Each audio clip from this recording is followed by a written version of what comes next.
бастығым, Айдана бөбекжайының меңгерушісі Гүлзира ханым, екеуіңіз ортаға шығып, екі жағынан ұстап, Құдай қаласа, осы сіздерге ұқсасын деп ниет еттік, Алла ниетімізге жеткізсін. Құдай қаласа, екеуіңіз ортаға шығып, қызымның тұсауын кесіп беріңіздер.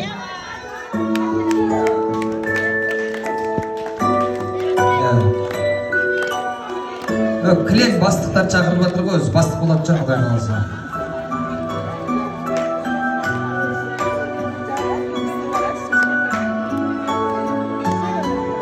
Ал құрметті ағайындар, бүгін мына біздің мерекеміздің тәй басқан күні, мына ала жіпті білесіздер.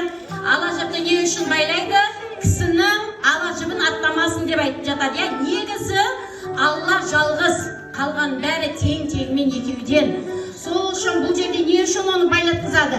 Барлығы теңмен келетін болғаннан кейін жақсылық көргенде шалқымасын, қиындық көргенде басылмасын, екеуін теңдей алып шықсын деп әзіріп, мына өткір пышақпен жақсылап бұны кесеміз.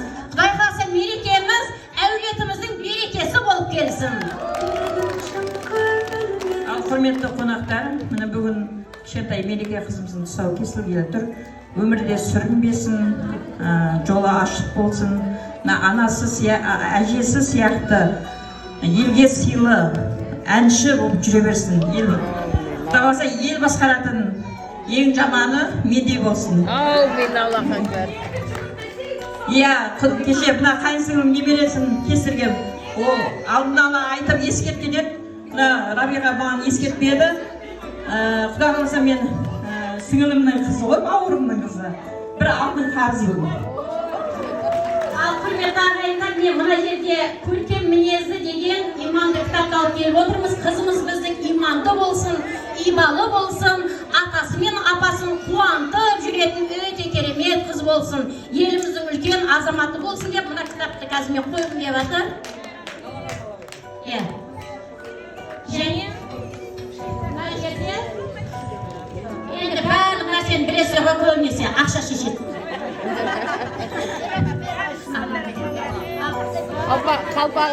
Әдемдеп тұсауын кесіп жетектеп, апарып таңдайтын затын таңдау басын. Негізі Гүлжамалшы домбыраның үшін таңдау қалдырғанымыз тартуға емес. Үйден алдыртып қос домбыра керек деген ең. Қол соғып қойыңыздар.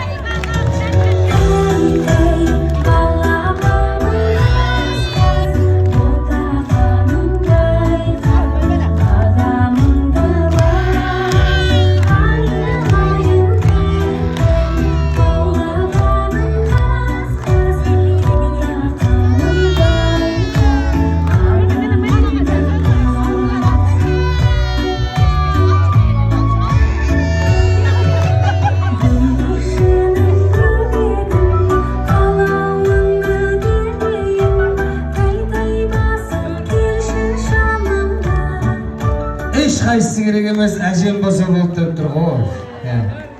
Ешқайсысы керек емес, әжем болса болды деп тұр ғой.